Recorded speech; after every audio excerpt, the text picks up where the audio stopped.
Our topic is subjective value and market prices. One of the insights that all of us learned as students in economics, even in neoclassical economics, is that price theory is really the core of all economic theory. Even Milton Friedman was quite correct on this point. His book, his famous book is called Price Theory. And so that's what we want to do in this session, is to talk about the Austrian theory of price. And as you'll see as the week unfolds, this is the groundwork for a lot of other more advanced and more interesting, let's say, theories that come later in the week. Now, I'll proceed in the following way. We'll start with just some fundamental principles of human action, and then we'll talk about what Ludwig von Mises calls valuation as a method for action. And we'll use Robinson Caruso to illustrate this. And then from there, we can go into the discussion of the determination of market prices. So that'll be our third step.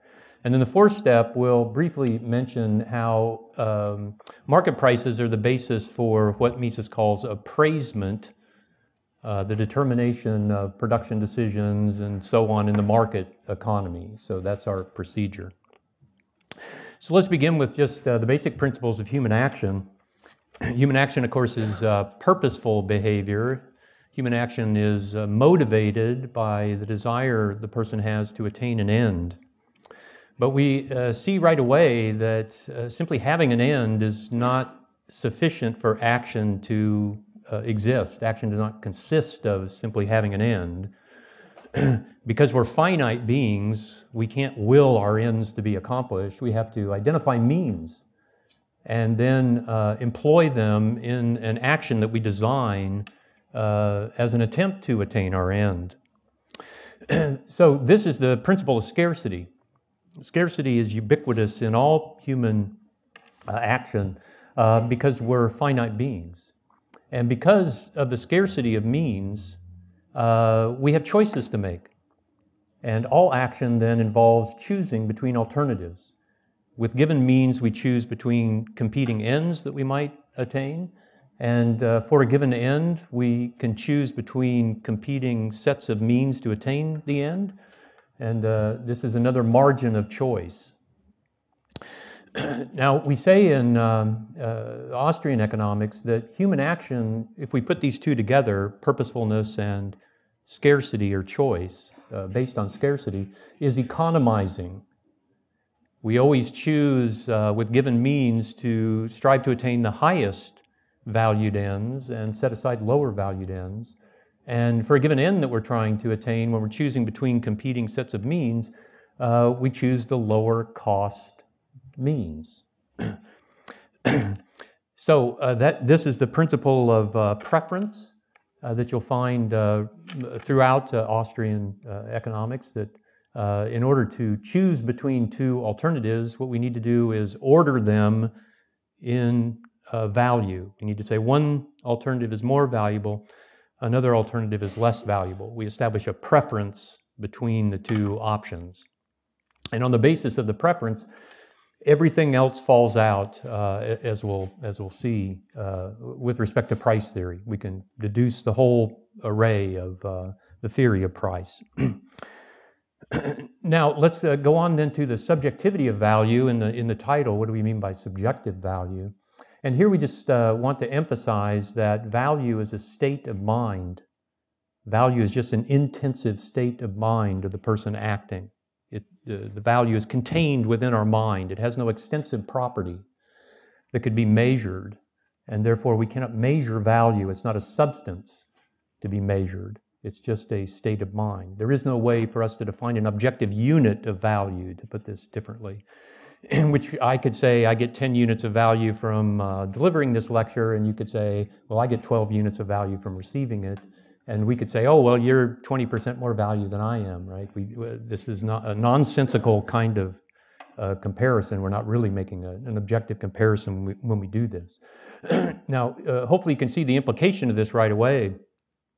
When we get to talking about the division of labor, where each person is producing to satisfy the consumptive ends of other people, the person who's making a choice about what to produce cannot objectively compare the subjective value of the different people that he or she might serve with his or her output.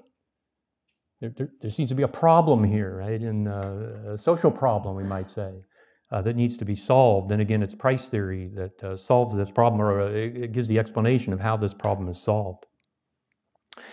Now, I'll mention as an aside that value is also, from the Austrian perspective, value that we arrive at as a judgment of our mind has no constant relationship with objective elements of the world.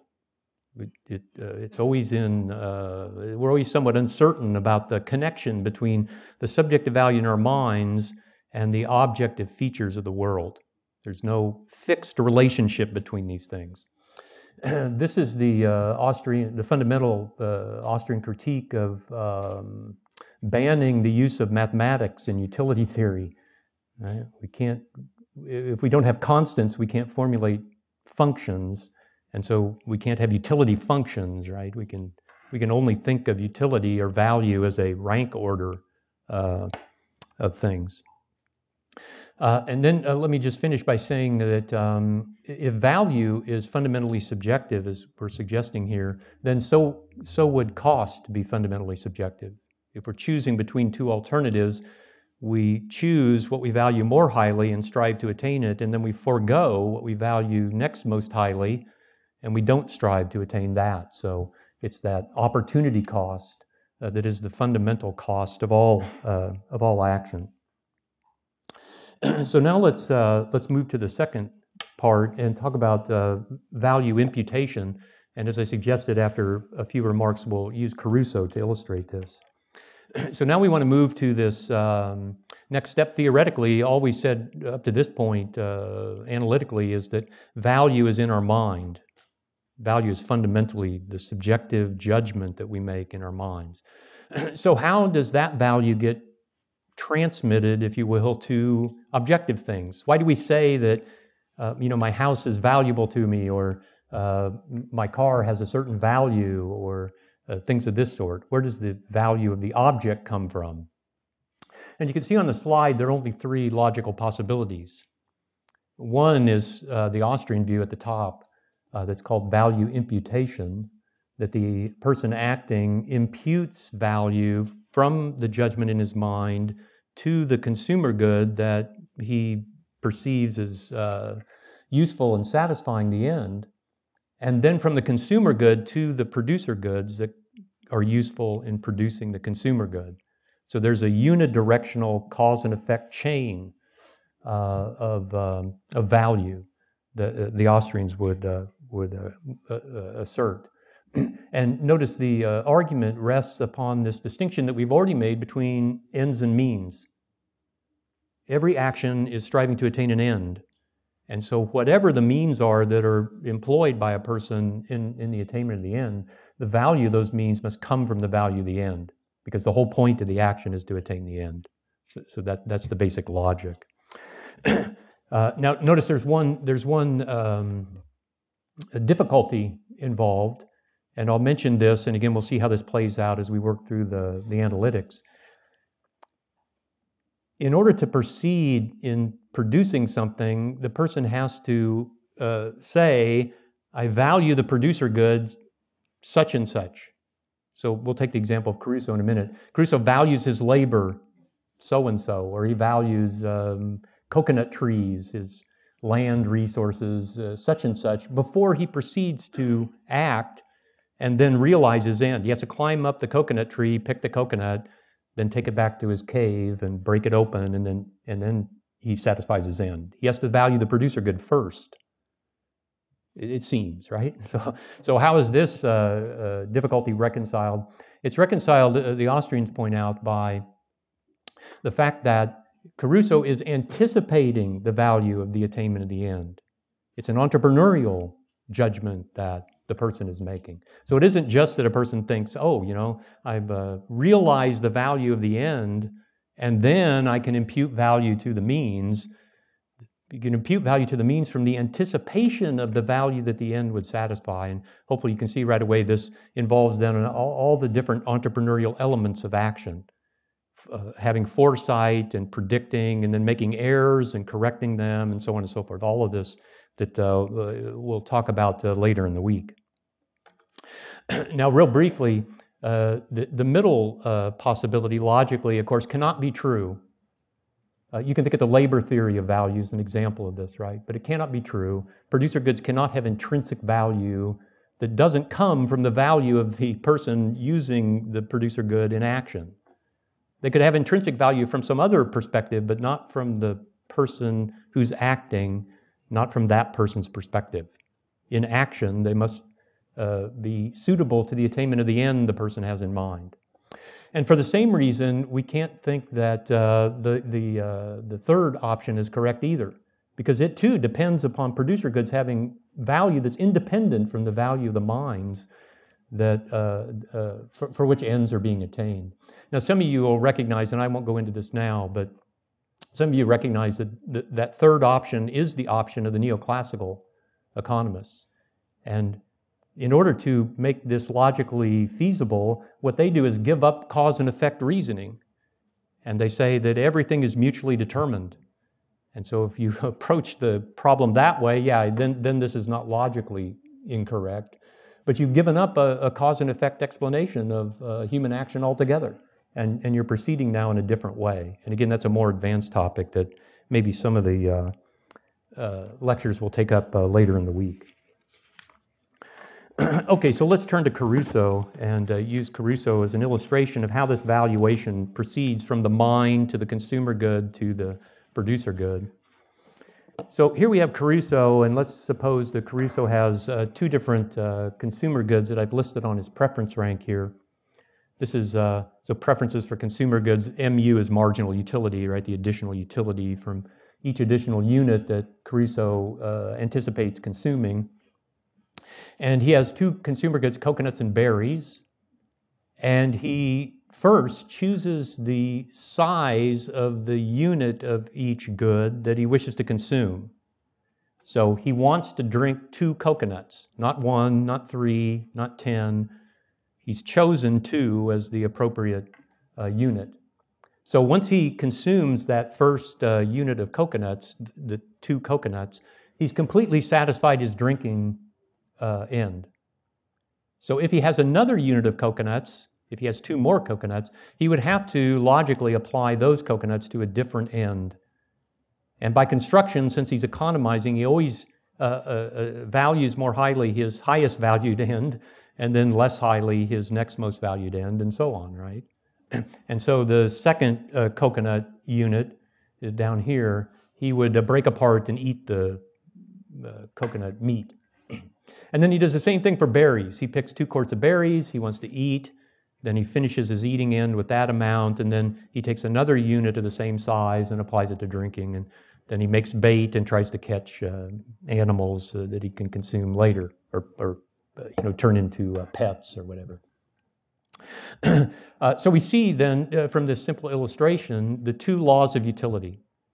The first law of utility, that the larger the stock of a good a person possesses, the lower the value of the marginal unit, where the marginal unit is the least valuable unit. If a person has more of a good, they value a unit of it less than if they have less of a good. Right? Then they value a unit of it more highly.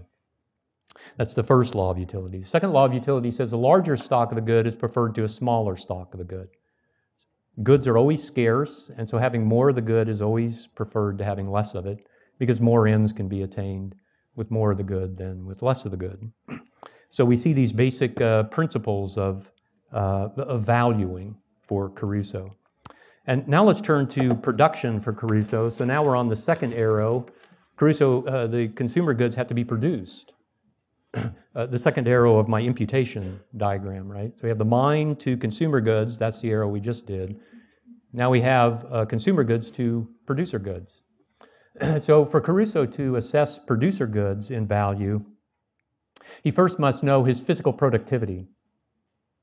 And then he can assess how much he values let's say his labor or coconut trees or berry bushes, whatever it is, given the productivity.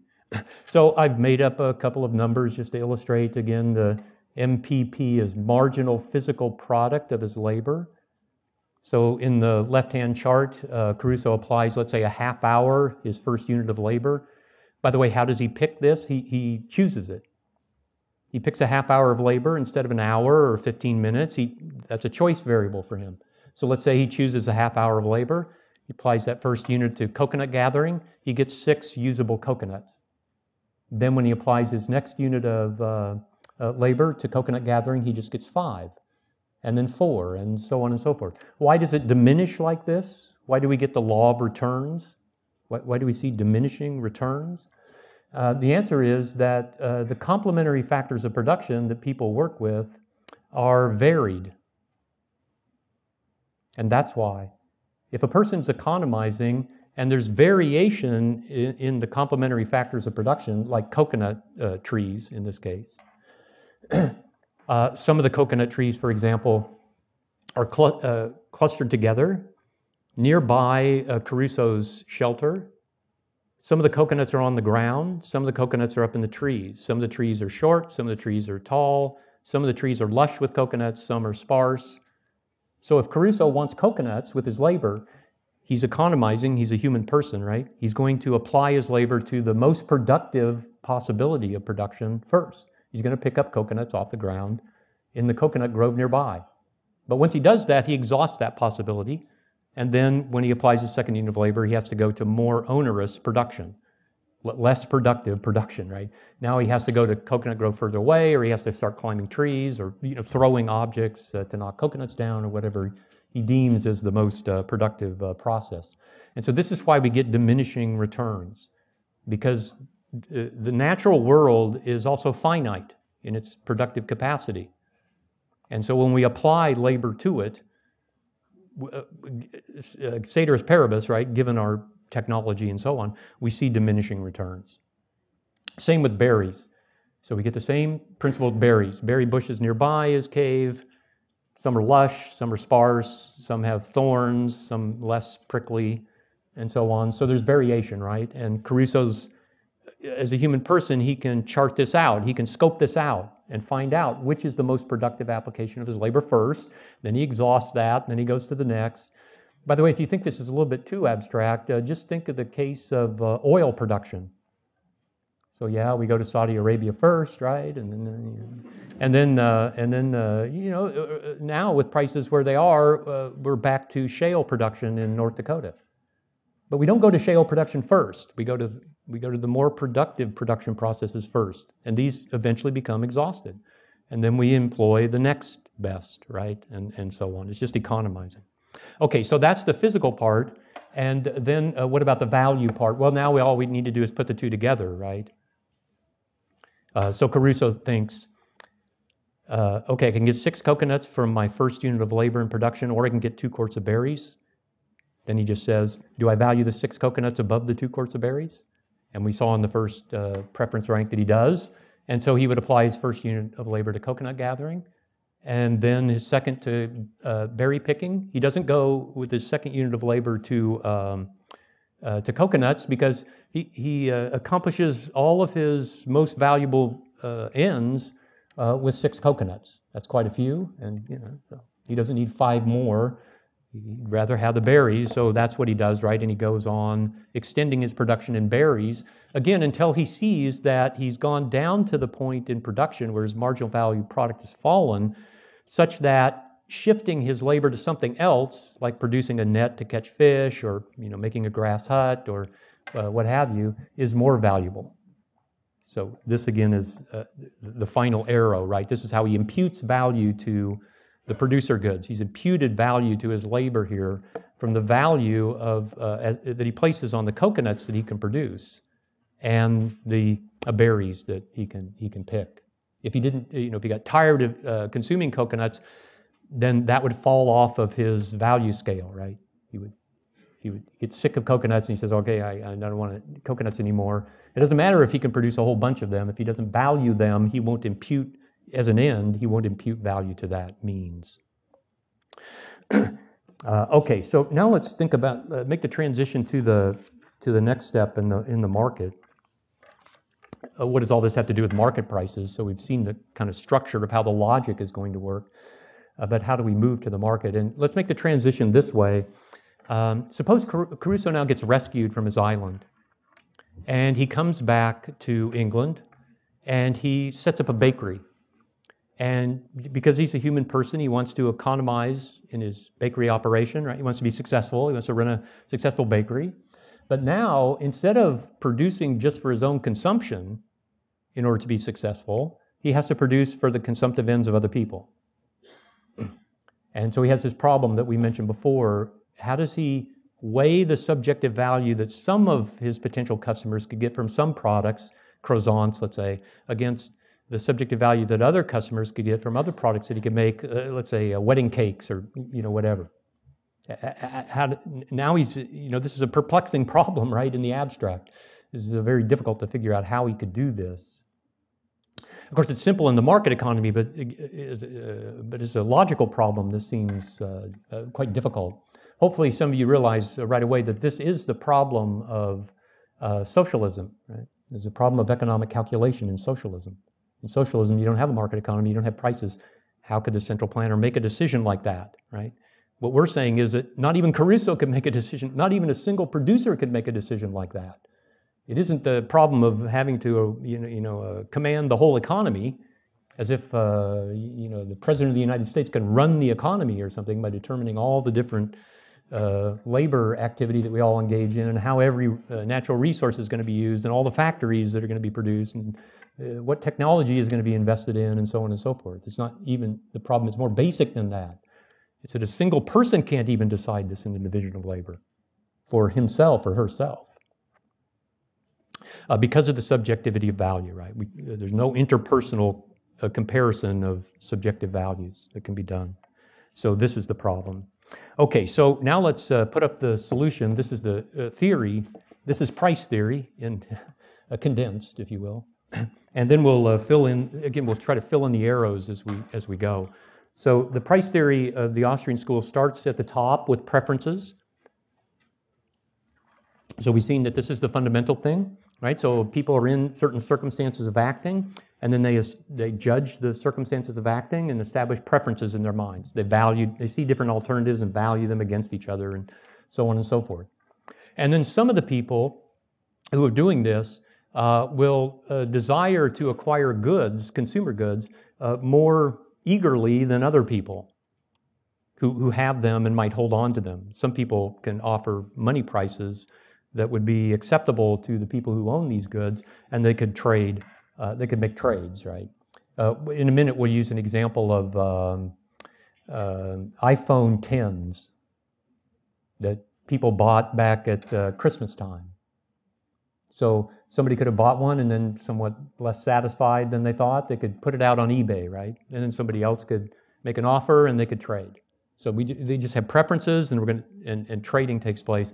Prices of consumer goods then come from just that, just those considerations, just the preferences of the buyers and the sellers.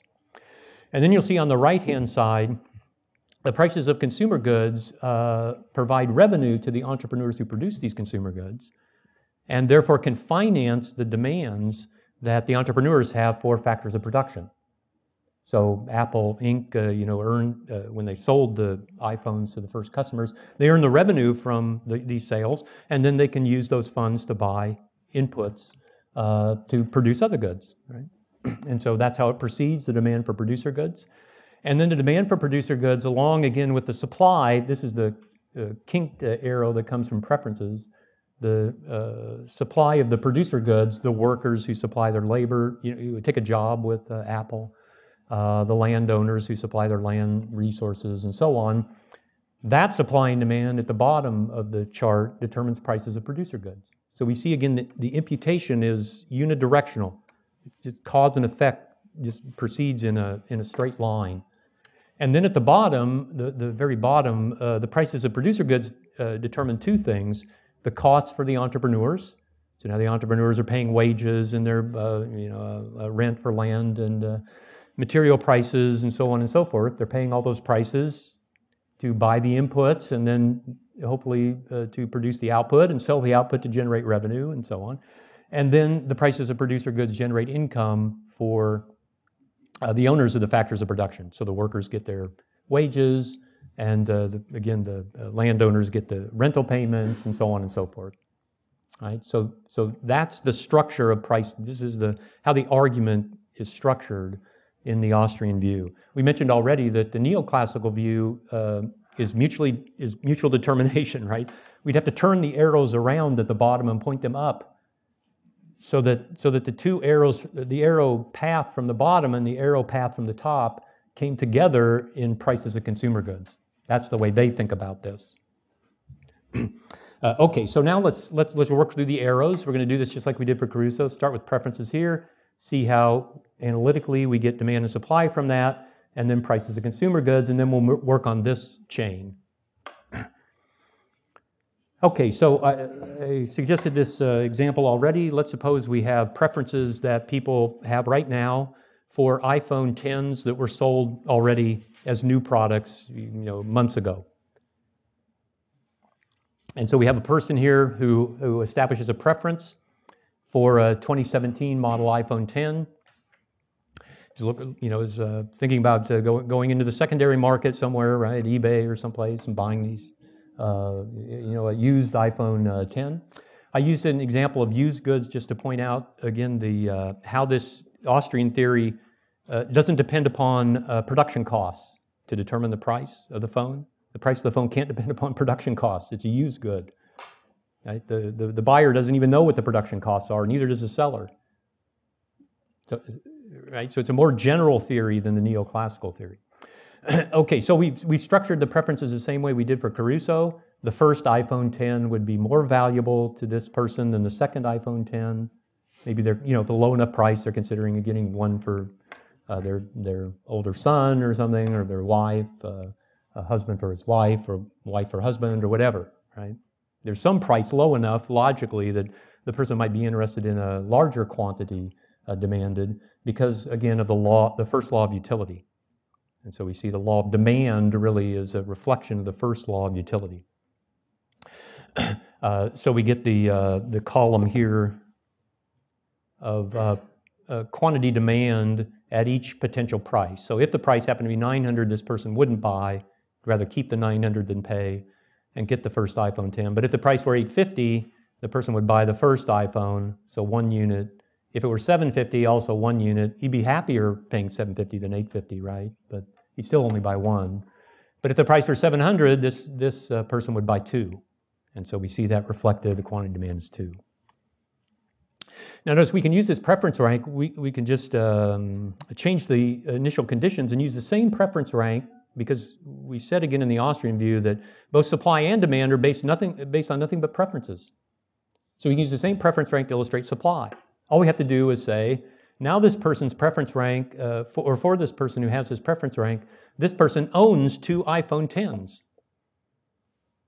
So this is some guy who bought 2 iPhone 10s, one for himself, one for his wife, or one for Junior, right? And now they're dissatisfied, and they're thinking about selling, and so they go see what the price is, and maybe they can sell. So it's the same thing, right? Somebody bought it in the past, and now they can sell it. And whether they sell or not just depends on their preferences. Do they rank the money that they could get above the maintaining the ownership and using the good? So same thing. So now this person, let's say, has 2 iPhones and would be willing to sell then this second iPhone at a price of $750. They'd keep the one that was more valuable to them in whatever use they were putting it to, and sell the one that was less valuable subjectively. And at a higher price, of course, maybe $900, you could entice this person to sell both. Right? At that price, they'd be happy to sell both and get the $1,800. Right? And so we get the law of supply. Only at higher prices will the quantity supplied be larger, the willingness of the seller to sell a larger quantity supply. And only at lower prices will the quantity demand be larger, will the willingness of the buyer to buy result in a larger quantity demand. So that's the first arrow, right? Preferences to demand and supply. And now in the second arrow, how about market price? We need to introduce competing buyers and competing sellers. More than one buyer and more than one seller who can, the buyers can bid against each other and the sellers can offer against each other. And then we can, like a real market, and then the market clearing price would emerge from this higgling and haggling of the market, right? This bidding and offering in the market. So in my example, let's say we've got now 3 buyers for the iPhone 10. Buyer A is the one we just had on the last slide, who's the most eager of these 3, willing to pay $850. So buyer A can outbid buyer B, who's only willing to pay $800. B can outbid buyer C, who's willing to pay $750. Again, this is a realistic configuration, right? In a market, we would find different preferences on that different people have. We're not all clones of one another. We're going to have a variety of preferences. And so some will be in a position to outbid others, and others would be satisfied then at those prices to take a different alternative. They would no longer want to buy at those prices. And the same for the sellers. There's sellers more eager, and then sellers are less eager. So this seller is willing to sell at $750 and can outbid the seller Y at $800. Seller Z takes $850. He won't sell until the price is $850. And so either X or Y could outbid Z. And then what happens, of course, is that the market clears. The price is established in the market, so the quantity demand, quantity supplied are the same. Now, what's the logic of this? Why does this happen? It happens because the point of acting is to attain our ends. And at the market clearing price, all of the participants in the market have their ends satisfied. They all get exactly what they prefer. Buyers A and B buy, sellers X and Y sell. At $800, buyer C wants to keep his money, and at $800, seller Z wants to keep his iPhone. And that's what happens. So they're all satisfied. Notice if the price were any higher, if the price were $850, then there'd be excess supply. There'd only be one iPhone bought and sold, and that would be by buyer A, right? And both, it would go to one of the sellers, and at least one of the other sellers actually wants to sell at that price and can't. And so what does that seller do? That seller undercuts. That seller is perfectly willing to sell at a lower price. They just offer a lower price. This, you see this all the time on eBay, right? It's higgling and haggling. It's bidding and offering, and then the price emerges at which the trades actually take place. So what we're saying again, the Austrian theory, what it's about are the actual prices that we see for goods, and we'll see producer goods, consumer and producer goods, right now in markets. That's what we're explaining. Again, this is in contrast to the neoclassical approach, which explains hypothetical prices, equilibrium prices, prices as they would be by and by in the sky, right?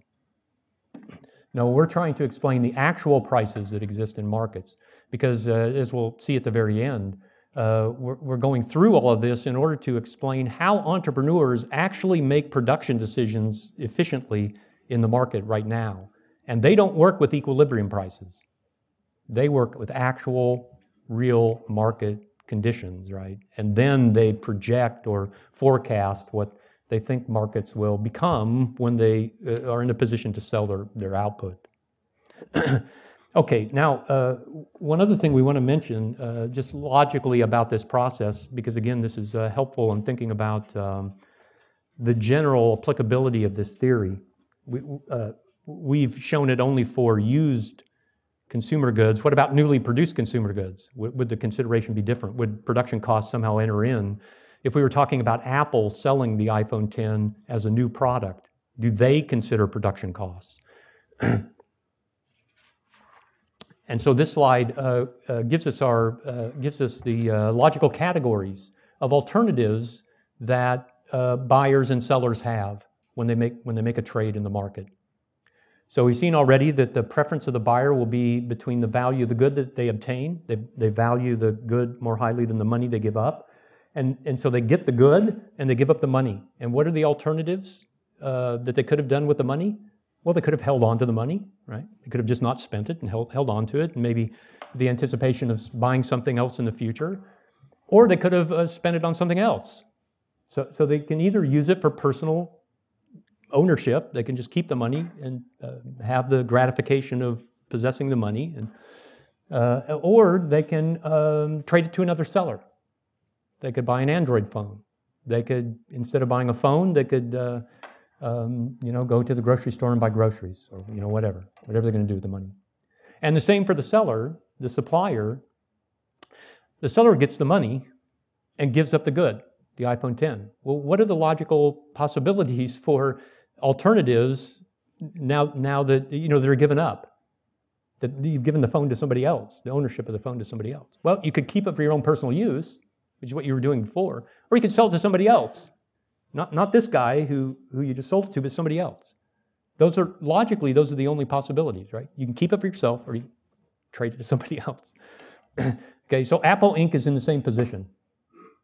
I read a story, and again, we're going to turn to this in just a second, but I'll throw up the numbers, but I read a story in the tech news that Apple, I don't know if they intended this, but they produced enough iPhones in the production, iPhone 10s in the initial production run when they were selling, at first in the fall, to carry over a fairly large inventory into the second quarter of, the first and second quarter of 2018. Now, maybe they did this intentionally, maybe not, right? Maybe they thought, wow, it's going to be tremendous sales, and it didn't work out that way. But the point is, they're holding, they produced these phones, paid the production costs, and now they're just sitting in warehouses. And so Tim Cook and his entrepreneurial group have the same alternatives, right? The same alternatives we have here. They could sell, they could have sold more iPhone 10s if they would have lowered the price initially. If they would have offered the iPhone 10 at $900 instead of $1,000, they could have sold more, right? The law of demand. But they didn't.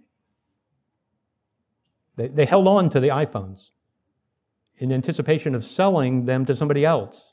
But notice they're not doing this, doesn't recoup their production costs. They don't consider the production costs at that point. Their production costs are not an alternative given up at that point. They've already given up their production costs.